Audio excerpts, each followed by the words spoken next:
E aí, pessoal, beleza? Aqui é o Guto Rodrigues, da Newfront. Estamos em mais um episódio do Hipercast e hoje uma edição especial com um convidado muito especial para nós, um parceiro de negócios. Estou aqui hoje com o Jairo Neto, gerente de contas de servidores da Datacom.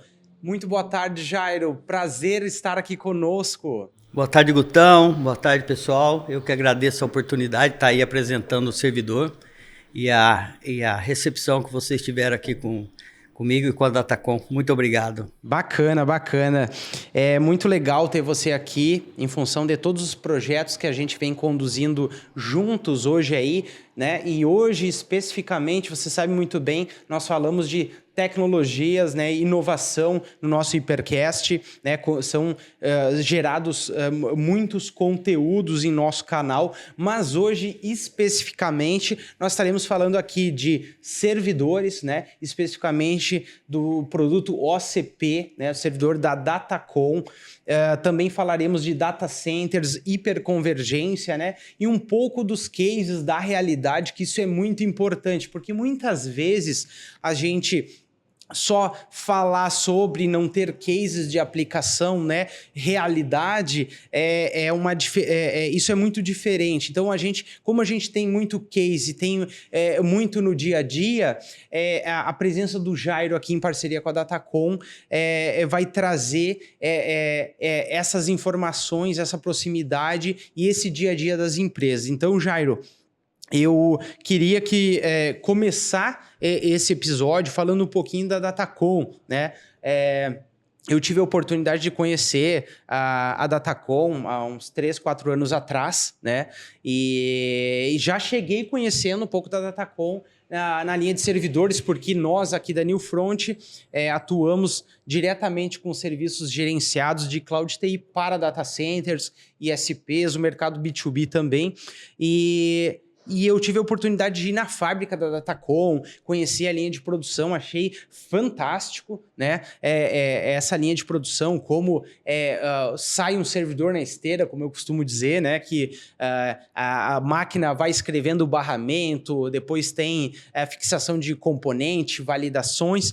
Mas antes disso, de nós chegar nessa parte, eu queria que tu me contasse um pouquinho, resumidamente, da Datacom, porque a Datacom é uma empresa que tem diversos produtos no segmento de provedores, telecomunicações. Então, nos fala um pouquinho aí, Jairo.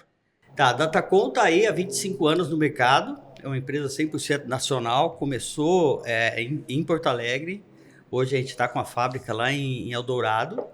É uma empresa que nasceu para o mercado, para atender o mercado de operadoras.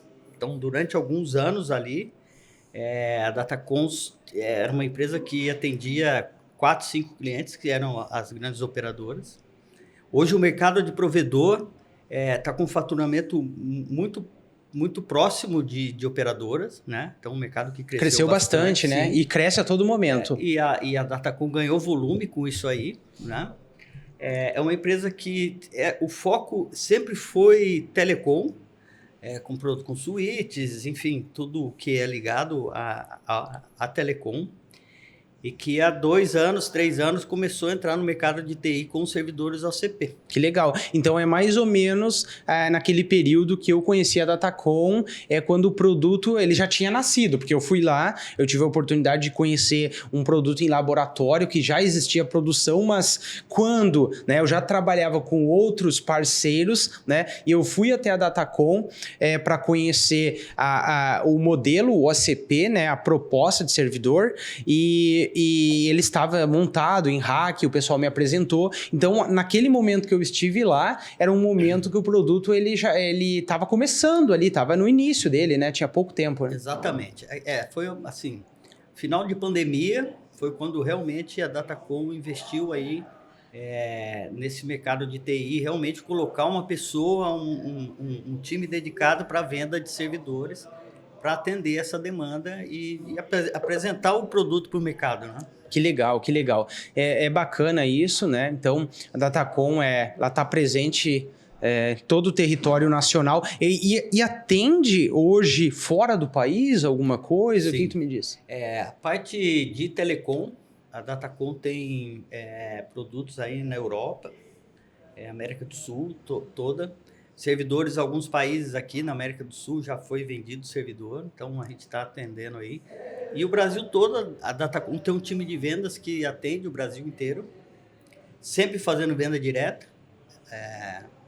Um ou outro distribuidor, um integrador, que a gente tem parceria, mas o foco da Datacom sempre é a venda direta. Legal, legal. Open, hoje a gente está falando aqui, né, especificamente de Open Compute Project, né, desse projeto, desse design que já grandes players utilizam, como o Facebook, o Google, né? É um conceito que já existente e que a Datacom, hoje eu estando no mercado, estando perto das empresas, seja de telecomunicações quanto de serviço de TI, eu vejo que o produto ele é quase que único no Brasil. Mas, antes de falar das qualidades, características, enfim, e eu quero também compartilhar com o pessoal aqui que nos assiste hoje o quanto eu, né, Guto, aqui da Newfront, o meu time, os nossos projetos tiveram sucesso com isso.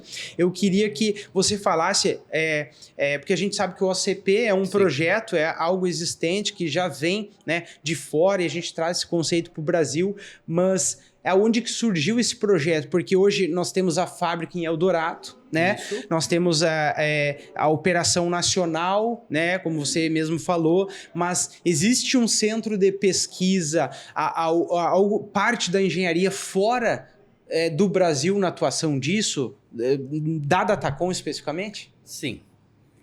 Na realidade, esse projeto do Open Compute Project, ele foi criado em 2009 pelo Facebook.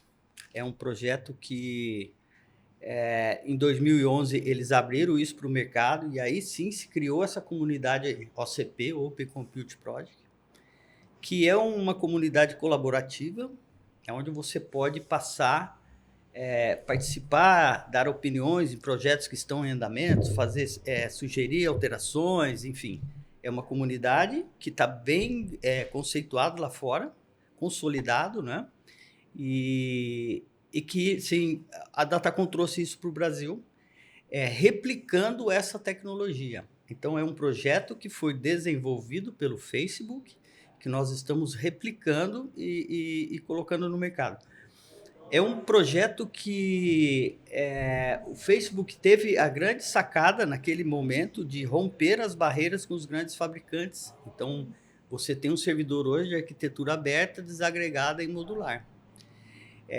Todo o projeto do servidor, né, foi desenvolvido na Áustria. A Datacom tem uma filial lá na Áustria, tem a parte de engenharia e tudo. Direto da Áustria lá. Exatamente. E a gente tem aqui pessoal de pesquisa e desenvolvimento na Datacom, que a Datacom investe muito em pesquisa e desenvolvimento, acho que é uma das maiores empresas em pesquisa e desenvolvimento aí, nessa parte de telecom. E a gente tem um time também em Curitiba, que é uma empresa parceira da Datacom, eram ex-funcionários ali, que também ajuda bastante na parte de homologação, certificação, software dos servidores. Então, a gente tem esse time. Sem falar no que os próprios clientes ajudam a evoluir o produto, exatamente. né? Exatamente. Isso é muito importante, né? Legal, legal. E bacana, então a gente tem hoje na Áustria, né, uma equipe focada, mas essa equipe foca 100% no servidor lá ou de modo geral nos produtos? 100% servidor. 100% servidor. Legal.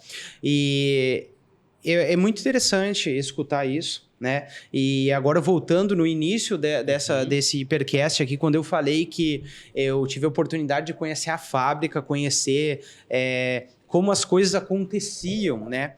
E eu lembro que a Newfront ela é grande referência hoje no mercado por implantações com produtos open source, principalmente de hiperconvergência. Uhum. E na hiperconvergência, ou seja, Software Defined Data Center ou Software Defined Storage, existem hardwares que favorecem mais essas implantações. E quando eu falo em favorecer mais essas implantações, são o que você pode fazer e tornar mais modular, mais escalável, né? E fazer com que o software controle o componente, né?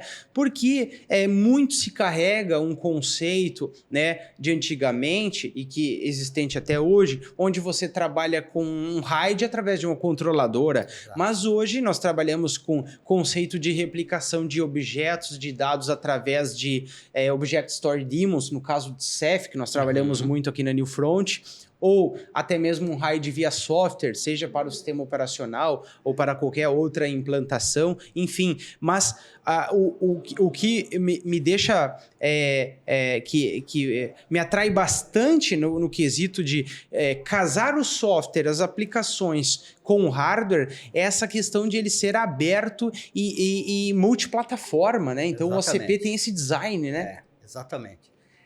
A gente pensa assim, depois que o data center realmente foi definido ali por software, né, essa primeira camada de hardware deixou de ser uma camada tão importante que você vai procurar performance em computing, armazenamento e memória, e que você não precisa comprar isso de grife de servidores hoje que tem um preço muito acima do que a gente oferece de OCP. Né? Sim. E outro ponto que eu acho muito bacana, falando em hiperconvergência, em storage definido por software e tal, é a escalabilidade que o OCP traz, porque você consegue a qualquer momento fazer um upgrade de um servidor independente do fabricante. Sim. Então eu acho que isso é uma coisa bem bacana e que vai de encontro com essa conversa que hoje assim, que a gente ouve falar muito de arquitetura de open source, né? Sim.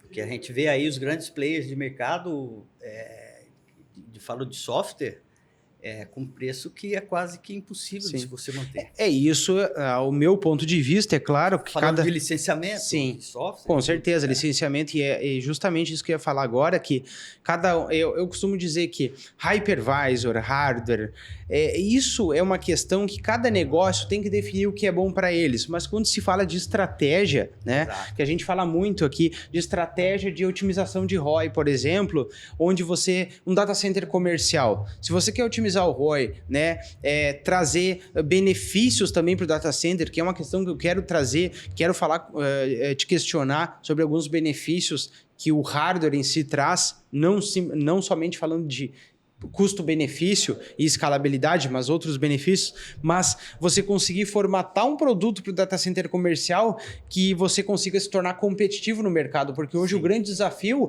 muitas vezes estar competitivo no mercado, né? O que eu vejo assim que combinou bastante, né, o nosso produto, o nosso servidor, que é arquitetura aberta, com o que a Newfront oferece, que é essa questão de open source, com Ceph, com Proxmox, é exatamente isso.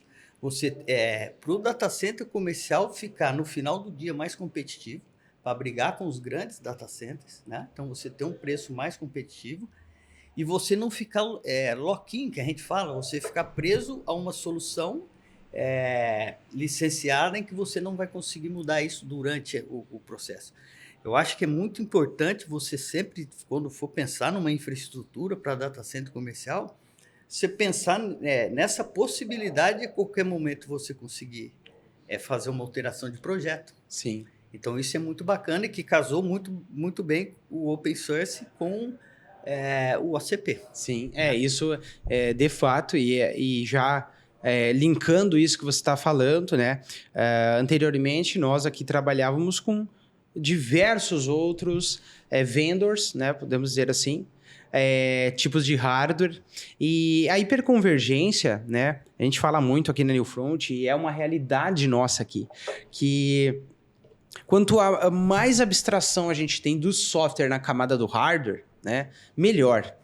E isso o OCP nos traz muito hoje, o OCP Datacom, porque pensando na tecnologia, no momento onde você precisa, numa determinada situação, identificar o desgaste de uma unidade física, né? Isso é possível fazer via software, né? via o Software Defined Data Center, a tecnologia que está processando, a tecnologia que está armazenando, né? Outro ponto que eu acho que é muito interessante também, no quesito escalabilidade. Isso. Né?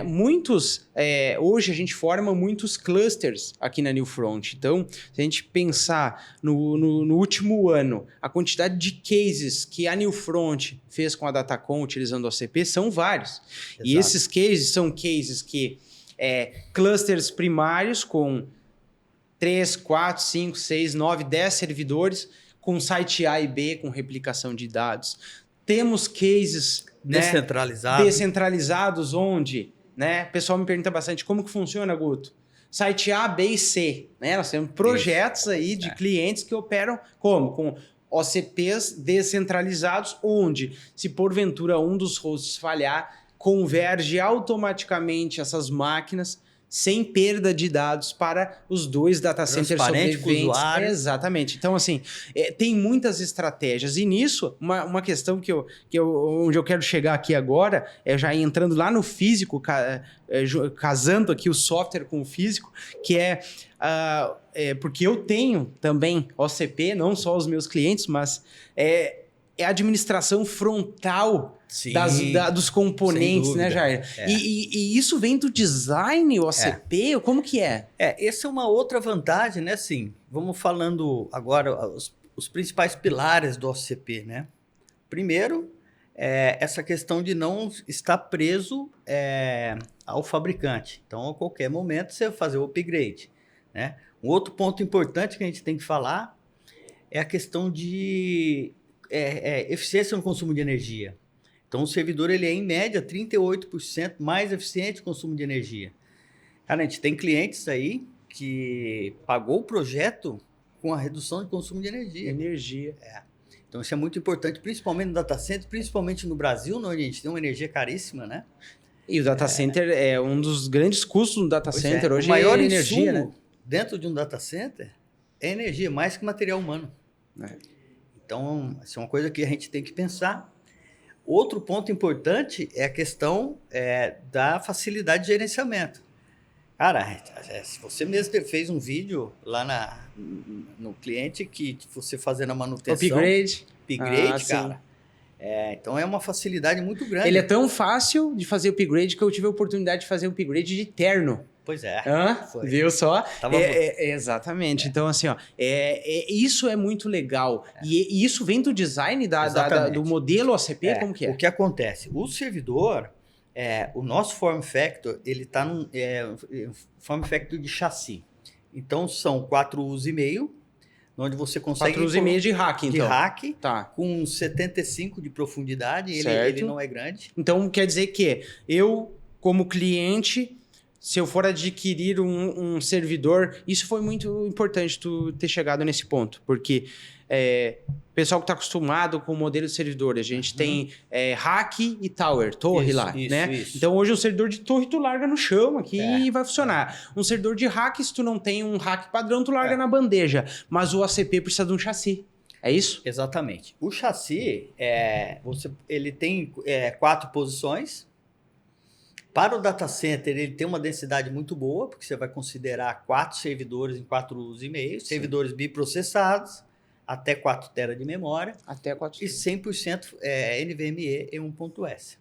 Então, você pode começar com um chassi desse, com um servidor, e chegar a 4. Escalando. E agora, a gente tem um roadmap aí para janeiro, já o chassi para 2 usos e meio, na realidade, com 2 servidores, que é para mais o mercado corporativo, né? Porque para o data center é interessante você ter essa densidade de 4 U's, né? E ele é uma gaveta que você vai colocar o servidor ali dentro, 4 U's. O chassi é só fonte, as fontes não estão no servidor, né? E a gente trabalha com fonte paralela. Então, são 4 fontes alimentando o chassi, né? Que se uma fonte falha, as outras não fontes interrompe o funcionamento. Não interrompe, porque... E é feito o load balance com hot swap. Isso é muito interessante, porque muitas vezes você tem por mais que você tenha fonte redundante, você tem muitas vezes um backplane central que é um ponto de falha. Nesse caso é independente. Tá, e teria hoje a capacidade de... isso de fato eu não sei. Se a gente tiver um chassi, né, com 4 servidores de MSV01, eu consigo operar com apenas uma fonte? Dependendo da configuração, uma fonte segura até 3 servidores. Até 3. Mas digamos que 2 segura 4? Segura. Entendi. E a gente vai configurando, por exemplo, o cliente comprou um chassi com um servidor. Sempre 2 fontes, fazendo a redundância. Se ele comprar o segundo servidor, a gente já manda a fonte junto. Já cota junto, porque ele vai colocar a terceira fonte para segurar, para ter mais tranquilidade. E é assim que funciona. Ele fica com backup lá, uma redundância. Exatamente. O que acontece? Esse protocolo aí, OCP, né? Esse padrão OCP, ele tem um hack OCP. O hack OCP é um hack que ele é refrigerado, energizado, mas é um produto muito caro. Sim, que é o que a gente não usa aqui. Exatamente. Que daí a gente opta pelo... A Datacom entrega o chassi porque a gente não tem o hack. A Datacom desenvolveu o chassi para trazer a experiência do OCP para o hack 19 polegadas. Mas o Facebook lá usa o chassi, o hack. O hack. Por quê, cara? Eles têm muito servidor. São 3 servidores para cada 2 ponto alguma coisa o uso. Sim. Então um produto que ele é para quem tem muito servidor. Sim. Para se tornar viável. Porque ele é caro. E o legal disso, né? Às vezes eu costumo falar que quando eu falo de OCP, que eu estou conversando com alguns clientes que a gente está fazendo implantações, sobre... Quando eu comento na questão de utilização do Facebook, por exemplo, quando eu falo dos hacks OCP, né? Tá, mas como é que o pessoal escala isso, né?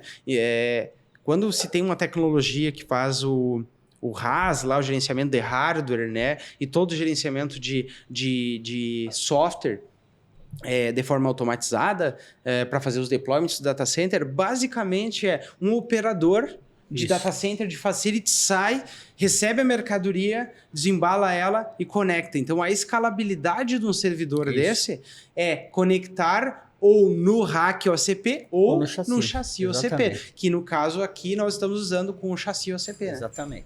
E é isso casado com, por exemplo, a solução que a Newfront oferece de Proxmox F, é extremamente escalável também. É extremamente escalável. É só colocar o servidor e, cara... vai clusterizar, né? E vai escalar, vai conectar uma próxima lâmina, vai conectar as redes e vai fazer o scaling do cluster, né? Então, isso funciona muito bem. Dentro desses casos, né, de configurações, como a gente tem muito case, a gente pode falar um pouco de cada cenário. Então, são cases desde 20 terabytes de armazenamento até 2, 3, 10 petabytes de informações.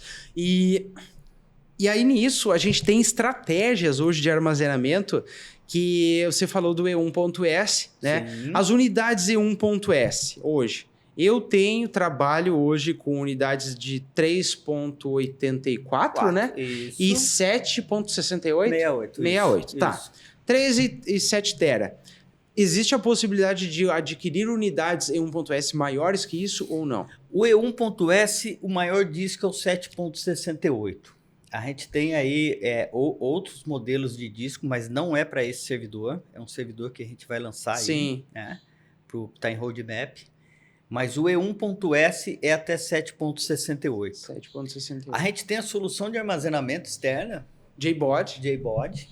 Que não é um storage. É uma caixa de disco que faz a conexão mini SAS e que, por exemplo, o Proxmox entende que os discos estão na barriga do servidor. Sim. Ali a gente consegue trabalhar com discos de 20 tera. São caixas de 24, 60 e 108 discos. É muito armazenamento. É bastante, né? E o legal disso, complementando o que tu falou, nessa conexão aí, né, pessoal, de você abstrair, né? Nós estamos falando de um chassi. Vamos pensar em um cenário onde um cliente tenha 3 servidores. Um chassi com 3 servidores de MSV01. Eu vou montar uma configuração aqui de cabeça. 3 servidores com 1 terabyte, tá? 2 processadores. Biprocessados, e esses processadores são AMD. A AMD EPIC é de 8 a 64 core, a família de 7002. Certo. Que são processadores da 4ª geração. Legal. E aí nisso, eu tenho a capacidade no DMSV01 de alocar até quantas unidades E1.S? Até 10 unidades E1.S. Se você for usar o JBOD, até 8 unidades E1.S. Aí porque a gente vai usar botar uma PCI. Uma PCI para mini SAS. Exatamente. Aí nessa mini SAS, essa conexão, a gente vai de uma conexão física até o JBOD. No JBOD, seja ele o H24 Sim. ou até mesmo de 60 e 108. 108 discos, a gente tem conexões redundantes. Essas conexões Sempre. redundantes Isso. são os expanders lá, né? Isso. Tá, então esses expanders fazem a conexão, a redundância. Só que essa redundância, pessoal, é bem importante falar, e aqui é um casamento de informações de hardware, de projetos, data center, com o software. Independente do software que vai se utilizar de virtualização, se esses caminhos não utilizar uma tecnologia que faça redundância, um protocolo que faça redundância desses caminhos, você duplica os caminhos. O que isso quer dizer? Vou usar como exemplo o H24. Sim. Se nós conectarmos um H24 em um servidor, a gente vai duplicar. Então, se você tem 24 discos, isso em apenas um servidor. Se você tem um OCP conectado em um H24, ele vai pegar 48 mapeamentos. Mas como assim, Guto? Como que isso funciona? Por causa que a gente tem que implantar o multipath. E o multipath é o quê? É a redundância da mini SAS entre os dois expander do JBOD, né? Para fazer caminhos redundantes. E nisso, pessoal, deixando mais claro ainda, não basta apenas nós termos redundância no JBOD e termos redundância no servidor. O disco, ele também tem que ter, lá nos barramentos do disco, existe um pino. Quando você vira uma unidade mecânica, existe um pino que faz a redundância, né? Que classifica se o disco é mono ou é dual. Né? Então, assim, se esse disco não tiver a redundância, já peguei casos em que o cliente fez uma aquisição de discos ou tinha discos e comprou o JBOD. E aí, no quesito de redundância, né, é bem importante a gente fazer a junção do hardware com o software e de um protocolo, de uma tecnologia que provê essa redundância. Né? Nisso, nós utilizamos muito o multipath, porque naquele cenário onde nós temos o OCP com a mini SAS lá, né? HBA, com duas entrada A, B, né? 1, 2 lá. Nisso, estamos conectando em uma via, em um expander de um JBOD, seja ele H24 ou superior, sim, e outra, né, a entrada 2 na via secundária. Só que nisso, se nós conectarmos um servidor, por exemplo, no caso de um DMSV01 ou qualquer servidor que suporte esse tipo de conexão SAS, essa abstração ficará duplicada, né, do hardware. Por quê? Porque você não tratou o protocolo para fazer o contingenciamento. Então, neste caso, nós trabalhamos com multipath, onde nós trabalhamos a redundância, né, disso, e aí sim o hardware e a tecnologia de virtualização que está em cima vai enxergar um chamado MPath. Esse MPath, você consegue trabalhar ele de vários formatos. Por exemplo, round robin, onde faz um balanceamento de carga ali, né? Então, você sempre vai ter uma via disponível e redundante ou balanceando carga. Então, isso é bem importante também, além do disco, porque se você for trabalhar com disco mono, você não vai ter essa redundância. O que seria essa questão do disco mono que eu falo? Os discos dual, por exemplo, que tem a redundância, que vai suportar o multipath, quando você pega a unidade mecânica e vira ele nos barramentos, existe um dos pinos ali, tem um pino, existem vários datasheets do fabricante, quando o disco é dual, que existe um pino que faz como se fosse um multipath. Então, se você tiver JBOD Dual Expander, um DMSV01, duas conexões up e tiver discos mono, né, você vai desconectar e a via vai cair. Sim. Né? Então é importante que os discos também sejam discos... Até né, mesmo padrão. em relação à performance, né? Dessa comunicação, né? Exatamente, exatamente. E aí nesses projetos, considerando que nós vamos trabalhar com um cluster mínimo, né? Porque existe um mínimo de quórum que a gente sempre costuma dizer, por mais que você tenha um projeto on-premise que vai ser de uma máquina, né? Tem projetos de todos os tamanhos. Nós trabalhamos mais com clusterização, hiperconvergência, e existe um quórum mínimo de alta disponibilidade que são 3 servidores. Isso. Né?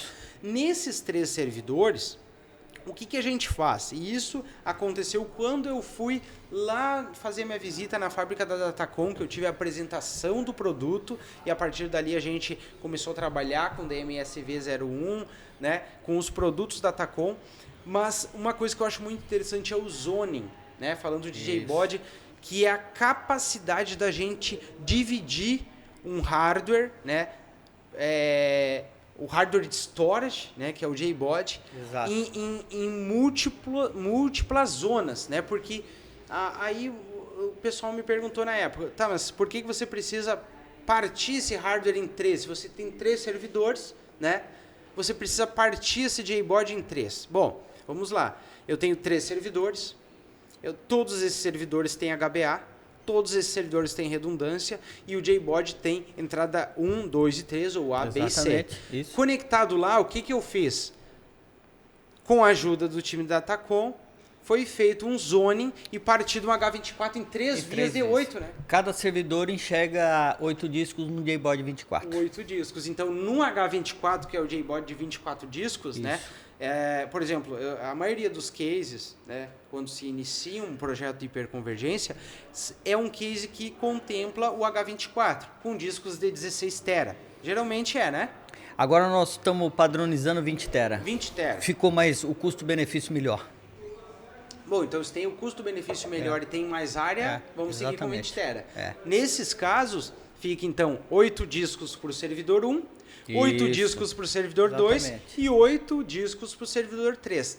Quando nós implantamos os cenários de hiperconvergência de alta disponibilidade, né, software de Defined Data Center e Software Defined Storage, nós configuramos os chamados domínios de falha, pessoal, que é o seguinte: por que fazer esse particionamento? Não poderia, já me perguntaram, não poderia, Guto, ser um servidor administrando os 24?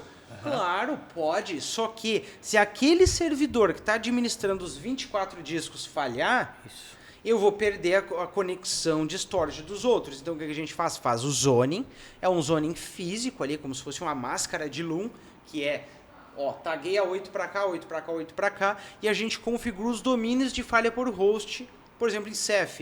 E aí esses dados, esses objetos nunca replicam para os discos que estão mapeados no mesmo servidor. Sim. Isso nos dá uma segurança muito mais eficaz, alta disponibilidade, capacidade de atualizar ambiente e botar host, né? Então isso é muito interessante, essa parte também modular, personalizável do JBOD, né? Importante falar também, Guto, é que o JBOD ele é uma caixa burra, ele não tem inteligência, tudo feito por software. Ele basicamente energiza, então. Exatamente. E assim, ele é 100% redundante. O JBOD ele é fonte redundante, as HBAs, as Expander, são todas redundantes, então tem a porta A e B. Sempre a porta B ele vai ser usado somente se falhar a A, então você não usa a porta A e a porta B, então você tem a porta A, B, C, 1 e 2, 1 e 2, 1 e 2. Então é uma caixa que foi feita para não parar. Não parar. Entendeu? Então você tem além dessa segurança do zoning que você vai fazer ali, você tem a segurança física mesmo do JBOD, de que, cara, tudo que precisa para ele funcionar, ele tem redundância. Sim.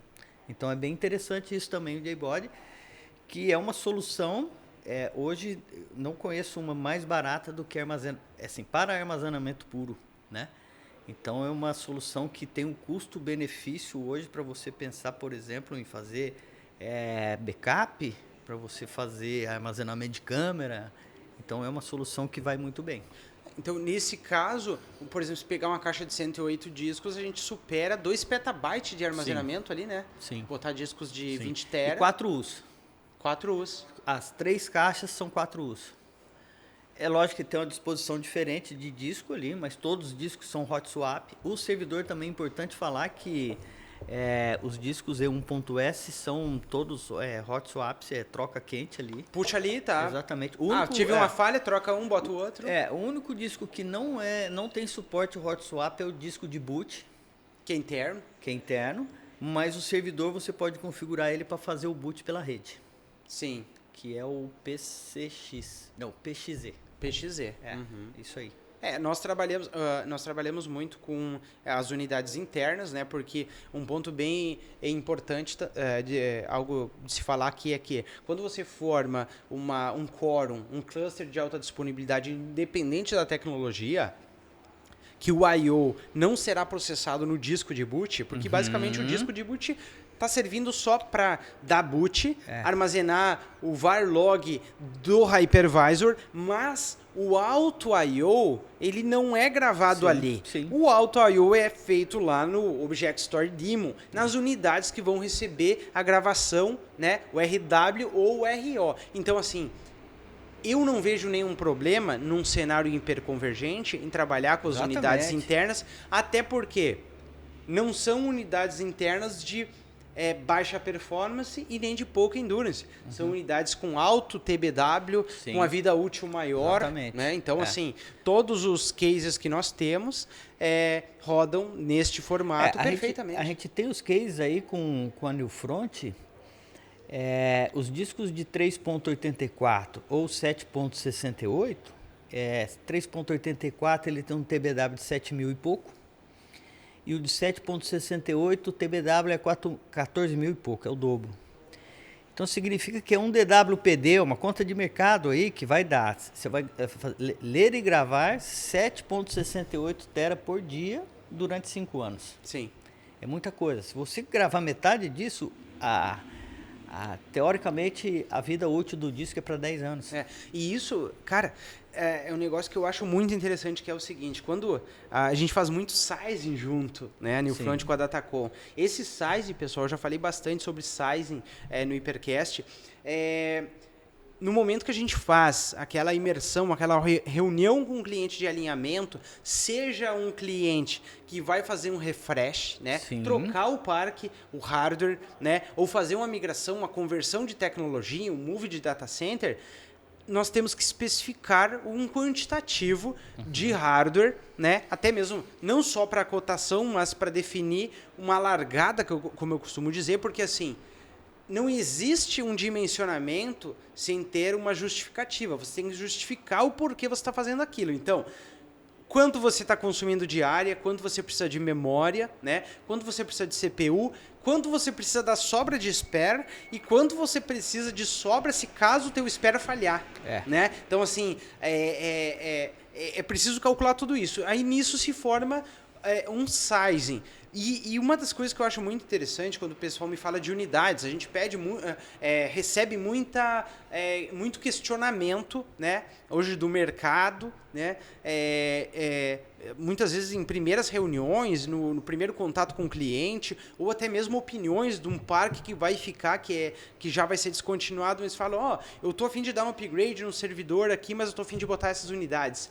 E aí vem como menção uma unidade não enterprise. Cara, sou muito contra unidade não enterprise. O que seriam essas unidades não enterprise? Unidades desktop, unidades que não aguentam gravação, alta leitura e tem o TBW, a endurance baixíssima. Né? Isso é um grande risco para o data center. Né? O que acontece? Às vezes a gente pega cotações aí, o cliente fala, não, mas eu queria usar uma coisa, eu já tenho um disco, alguma coisa assim. É aquela história de assim, o barato sai caro, porque, cara, curtíssimo prazo, esses discos vão ter que ser trocados. Aconteceu isso com um cliente, que eles fecharam com um concorrente, porque era mais em conta, mas, cara, coisa de 8 meses eles tiveram que trocar disco. Então, a cada 8 meses, eles tinham que comprar disco novo. Porque não foi calculado isso. Então, cara, o que acontece? Eu posso mudar o disco agora? Agora você não pode. Sim. Mas aí é bem nisso. O barato sai caro, em um período tão curto você tem que fazer tanta troca, né? E falando de informações, porque eu sou muito contra isso, né? Eu costumo dizer que neste sizing, eu sou muito transparente, tu sabe muito bem, né, Jair? Sim. Aqui as relações aqui na Newfront são relações extremamente transparentes e a gente conduz com o cliente sempre de uma forma em que ele tenha que estar ciente daquilo que ele vai escolher. Então, assim, se você quer optar por este caminho, tenha ciência dos riscos, né? Porque eu prefiro pagar mais, mas pagar mais por unidades que eu não vou ter problema por 10 anos. Sim, né? exatamente. Eu vou deitar no travesseiro e ficar tranquilo, sem falar que se eu precisar troca ou se tiver, porque estamos falando também de componentes, independente do vendedor, da marca, isso é válido para qualquer produto, não só falando de servidor. Você pode ter um problema, você pode ter um recall, você pode ter uma questão de firmware, qualquer coisa, mas você tem que ter um amparo. O problema é quando, falando de dados, informações, algo precioso para os negócios, principalmente quando o data center comercial vende cloud. Investir em unidades não enterprise é complicado, né? É complicadíssimo. E foi bom você tocar nesse ponto sobre componentes e troca, né? Falando também, acho que é importante a gente falar do servidor, questão de garantia, né? O suporte Datacom, o servidor é lifetime, né? Como para os suítes e tal, é o padrão Datacom. E a garantia Datacom é envio de peça próximo dia útil. Os clientes que a gente tem parceria com a Newfront, que são data centers comerciais, né? A gente tem uma condição de assim, enviar partes, que seria um kit de primeiros socorros ali, né? Com fonte, com um disco de boot, e memória e disco, que é o SLA mais rápido que tem. O cliente vai estar com a peça dentro de casa, ele faz a substituição, abre o chamado Datacom e a gente manda a peça para outro dia. Então, cara, você não tem um SLA mais rápido do que esse. Isso é muito bom, né? Isso é muito bom. Agilizou muito. Quando nós precisamos, né? Isso é uma das questões que eu preciso compartilhar aqui como Newfront, que hoje, oficialmente, nós trabalhamos, né, com serviços gerenciados. Operamos data centers de terceiros, né, serviço de sysadmin, portfólio bem amplo, mas um grande parceiro nosso é a Datacom, no quesito de hardware. Mas por que, Guto? Porque isso que você acabou de falar, Jair, é o que nós não tínhamos em relação com qualquer outro parceiro. Né? E eu me senti apenas mais um quando eu estava falando com outros fornecedores, né? Outras marcas do mercado. Com a Datacom, nós temos este respaldo.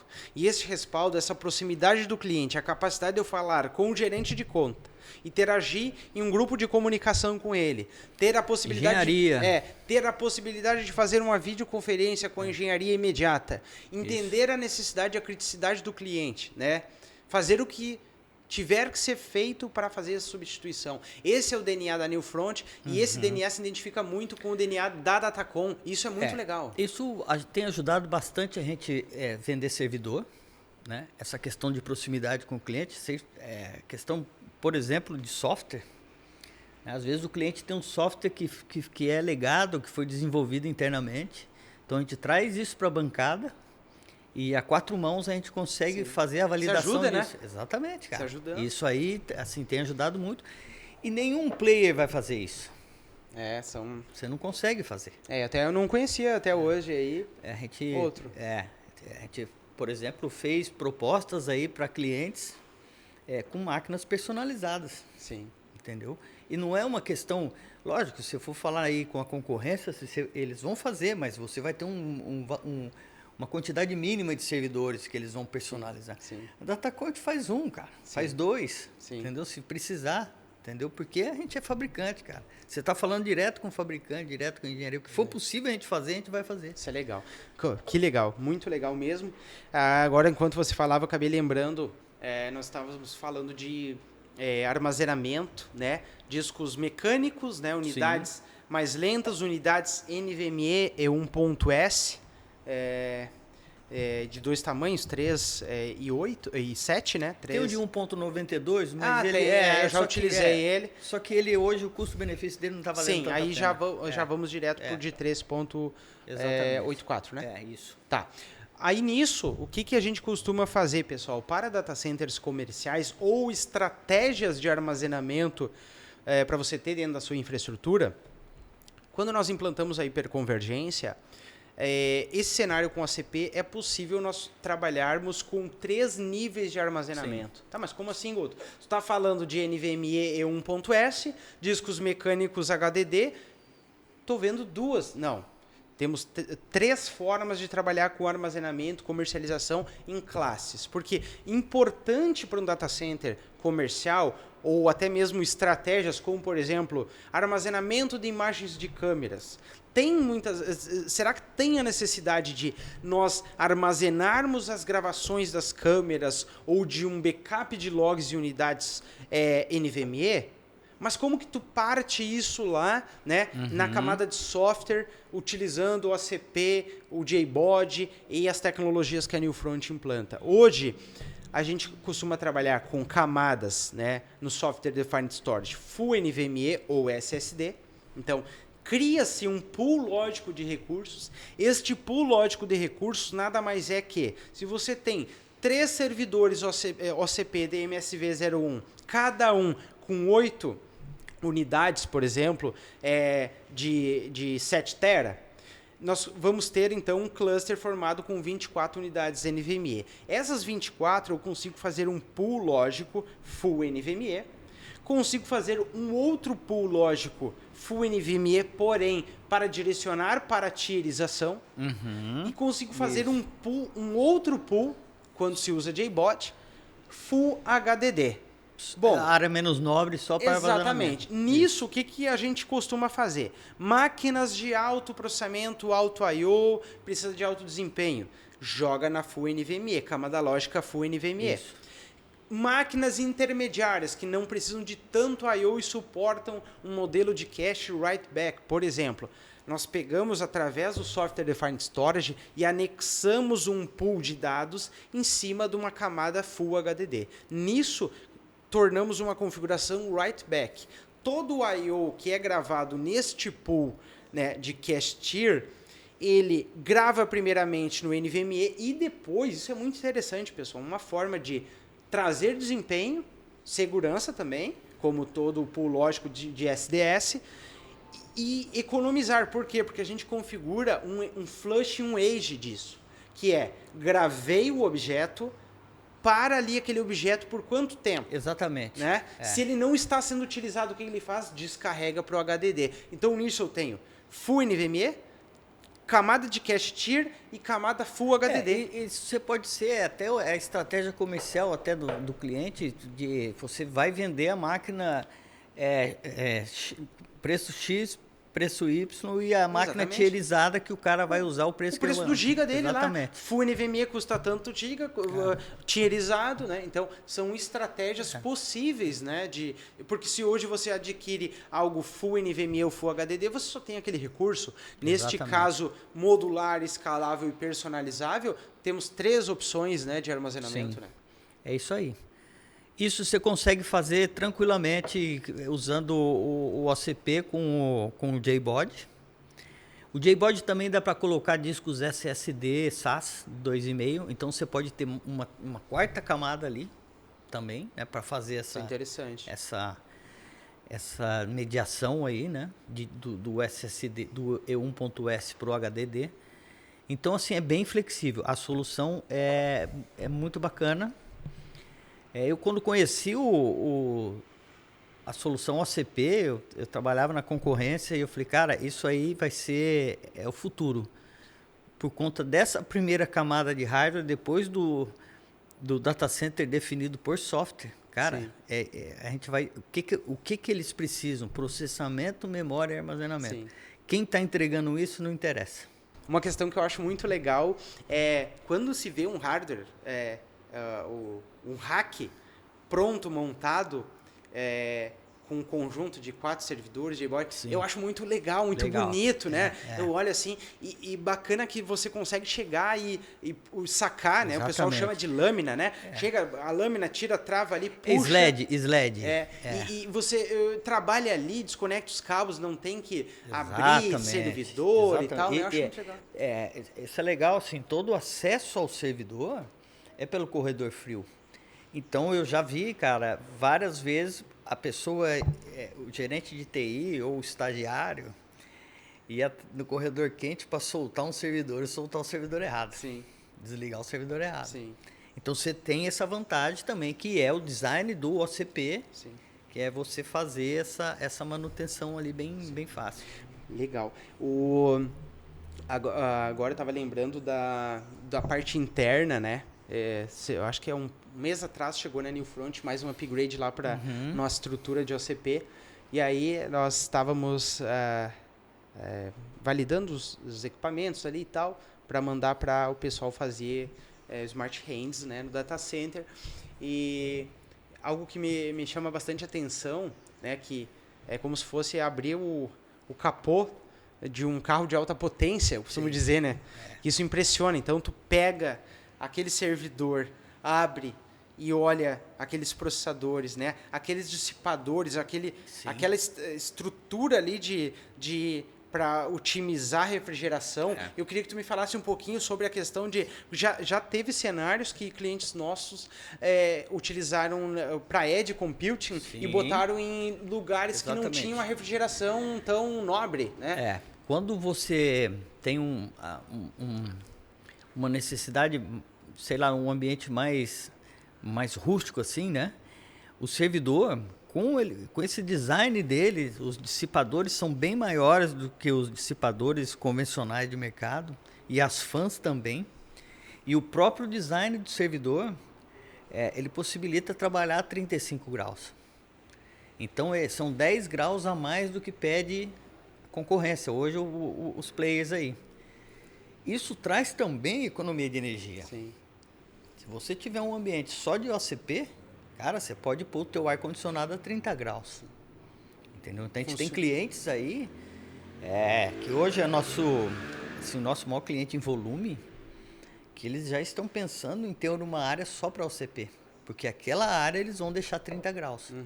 Lógico, mantendo o corredor quente, corredor frio, a mesma situação, mas trabalhando com a temperatura mais elevada. Economia de energia. Que legal, né? Muito legal. Tava lembrando da questão do processador, né? Eu trabalhava muito com linha Intel antigamente. Hoje eu sou apaixonado pela linha AMD, hoje que vem embarcada nos produtos da Datacom. E eu fiz vários benchmark e o pessoal me perguntava bastante: e aí, Guto, como que é aí? Eu uso Intel Xeon Gold, Platino e tal. Falei, cara, eu tô usando AMD EPIC e tal. Ah, mas tu já fez teste e tal. Cara, fiz teste de temperatura, energia, desempenho. Cara, como pode? Supera muito essas outras linhas, assim, né? A AMD, o conceito OCP, ele aceita processadores Intel. A Datacom optou por trabalhar somente com AMD EPIC. Entendi. Por quê? O foco dos servidores é data center comercial. E o AMD EPIC, para quem trabalha com venda, com virtualização, né? Hiperconvergência. Comercialização de recursos. Cara, ele bate a Intel em vários benchmarks de mercado. Sim. Entendeu? E é um processador que consome menos energia, ele dissipa menos calor, então ele vai muito de encontro com o OCP. Sim. Entendeu? Então, por isso que a Datacom optou por AMD EPIC. Ah, legal. E eu acho que assim, né? Como eu sempre falo, o importante é o que é bom para cada negócio, né? Não tem uma regra aqui que fique bem claro. Eu estou compartilhando situações reais, coisas que a gente vive, o que eu uso, e eu particularmente já tenho o meu preferido, que é essa linha aí, né? Mas enfim, a gente vê muito Intel no mundo corporativo. Sim, com certeza. Cara, o mundo corporativo é aquele assim, vamos seguir o fluxo aí, então tá todo mundo indo e os caras vão, né? Agora, quando você parte para um data center comercial, é aquela história, né, Guto? A conta tem que fechar no final do dia. Sim, exatamente. Entendeu? E aí você tem que ver o que é melhor para você. E o AMD, assim, ele te deixa mais competitivo. Sim. Para brigar com os grandes, né?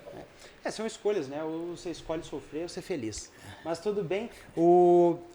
Uma questão que eu acho bem bacana, quando nós começamos os projetos, né? E a massa de dados, a realidade hoje do mundo, seja impulsionada pela inteligência artificial, o grande armazenamento de informações, né, mundial. Antigamente, 10 GB atendia, né, numa rede de Software Defined Storage, mas a gente sabe que quanto maior a robustez, né, para acompanhar as unidades, por exemplo, aí 1.S, um Software Defined Storage bem otimizado, quanto mais melhor. E o ACP hoje, nós temos, né, 10/25 ali, temos capacidade de 100, 40 e 100, né? O servidor ele vai embarcado no mezanine, que seria a placa-mãe ali, 2 portas de 10/25.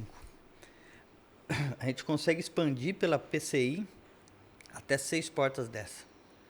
Ou uma porta de 40/100. Desculpa, uma placa com dual port. Dual port 40/100, exatamente. Legal. A gente antigamente tinha uma porta 40/100 no mezanine, mas foi descontinuado pelos fabricantes, cara, porque não justificava você ter uma placa com uma única porta. Sim. Então essa porta ela deixou de ser produzida. Entendi. A gente tem a homologação Broadcom e Mellanox. Broadcom e Mellanox. Legal. Se for preciso usar uma outra placa, aquela história, a gente traz para o laboratório e faz a certificação, homologação. Sim.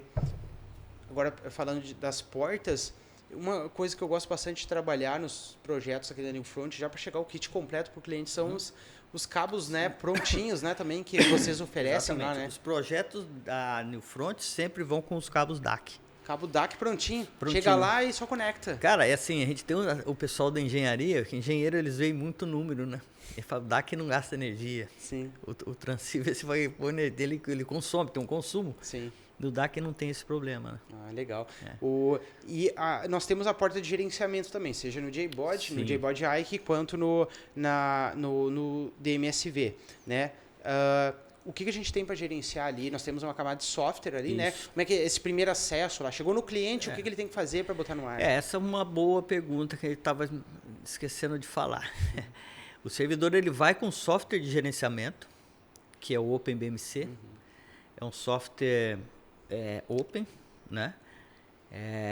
E ele é muito parecido com o iDRAC da Dell ou o ILO da HP. Não tem todas as funcionalidades, mas as principais você consegue fazer o gerenciamento. Sim. Cara, ele é web KVM. Então você conectou o cabo ali, você começa a fazer a configuração do servidor. Provavelmente depois de tu fazer o boot nele, Sim. tu ligou a máquina, energizou, tu vai ou ele vai pegar um DHCP ou tu vai configurar o IP, PMI ali, alguma coisa assim. A gente sempre considera as portas de 10/25 ali na mezanine, porque depois de configurado, o gerenciamento você pode fazer por ali. Sim, shared ali. Exatamente. Então fica mais elegante. Pode ser dedicado ou shared ali. Exatamente, fica a solução mais elegante. Certo. E aí lá tem a capacidade de anexar uma imagem ISO, por exemplo, fazer instalação, ligar, desligar, reiniciar, ver temperatura, sensores, tudo, né? Tudo.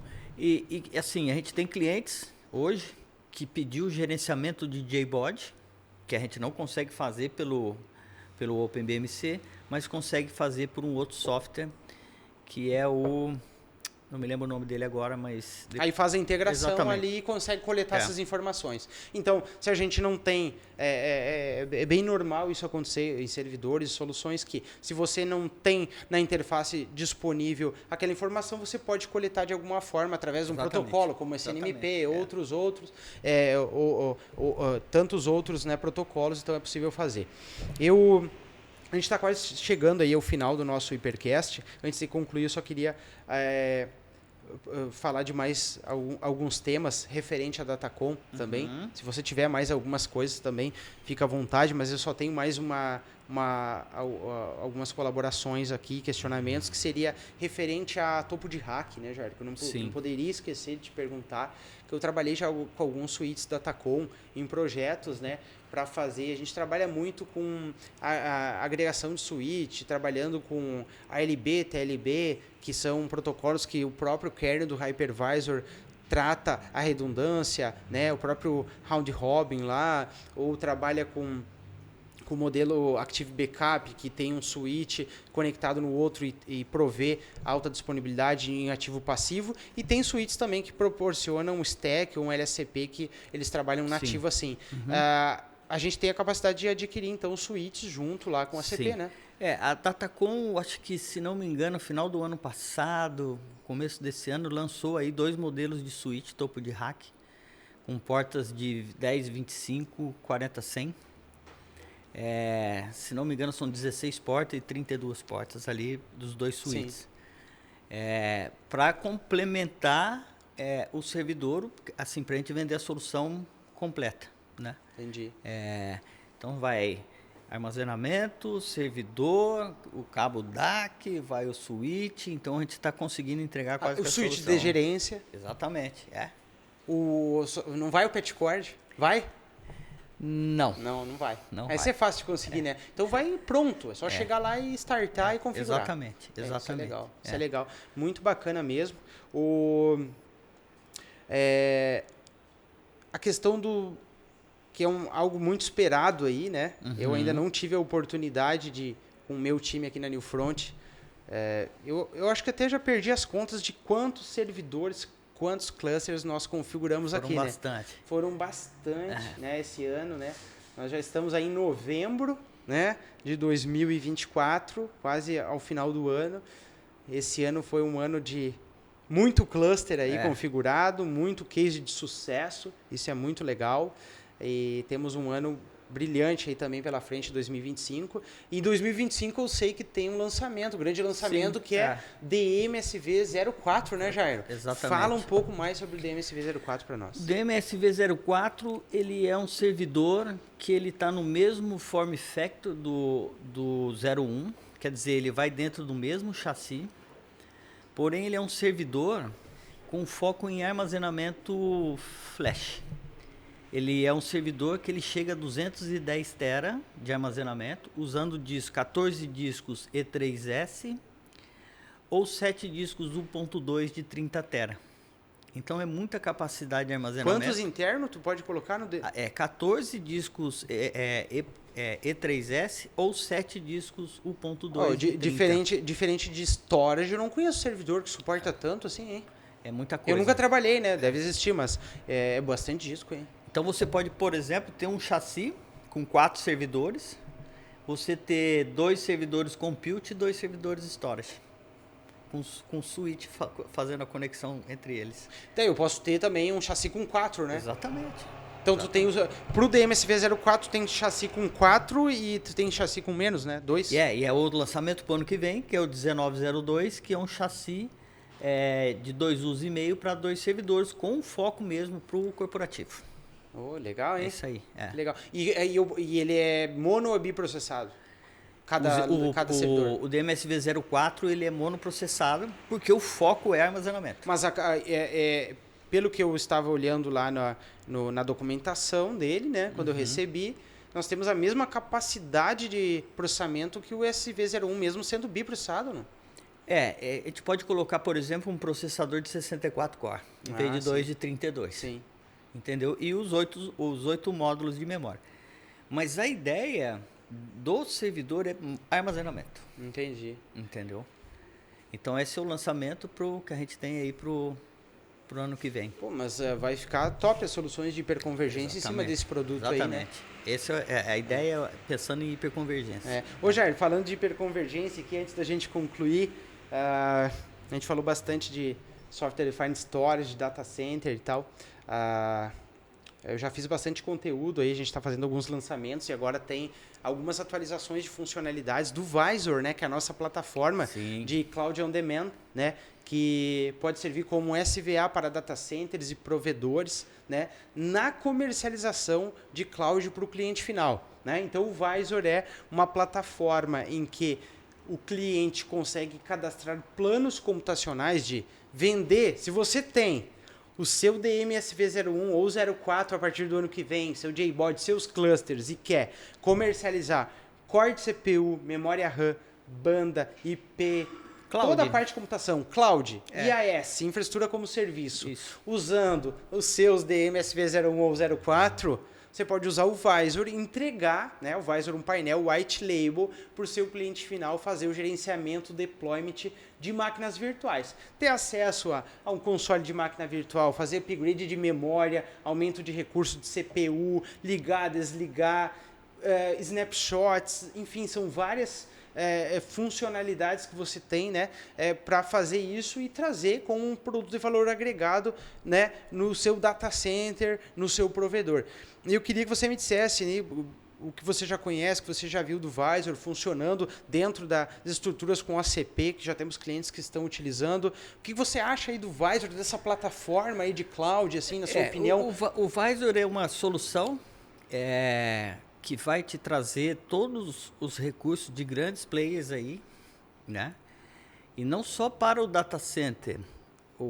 Acho que o gerenciamento, por exemplo, de uma TI para centro de custo, por exemplo, ele encaixa muito bem. Ah, legal, para fazer o billing, né? Pois o billing. Porque quanto que está custando? Isso. O gerente de TI, ele tem muita dificuldade de justificar investimento. E com o Visor ele consegue apontar isso para a diretora. É verdade. Então, eu acho que também é uma saída que o Visor vai atender bem, né? E legal. Todos os clientes que a gente apresentou o Visor, eles acharam muito interessante. Interessante, né? Exatamente. E aí a gente pode ter a oportunidade, a possibilidade de fazer um APOC junto com um DM, né? Então, se você está fazendo aquisição aí com a Datacom de um ambiente OCP, quer fazer um APOC, quer testar o Visor, quer receber um sizing da Newfront, a gente está sempre aí, né, Jair? À disposição nessa parceria aí para tornar a sua empresa, né, o seu negócio, a sua cloud privada também um grande case de sucesso. Então, é isso aí, dessa forma que a gente trabalha, né, Jair? A gente está encerrando aqui o Hipercast. Eu não sei se você tem mais alguma consideração, a gente... Resumidamente, o servidor Datacom, ele vai fazer exatamente o que faz hoje um servidor player de mercado. Play de mercado, né? Não tem diferença nenhuma. A diferença só é form factor mesmo.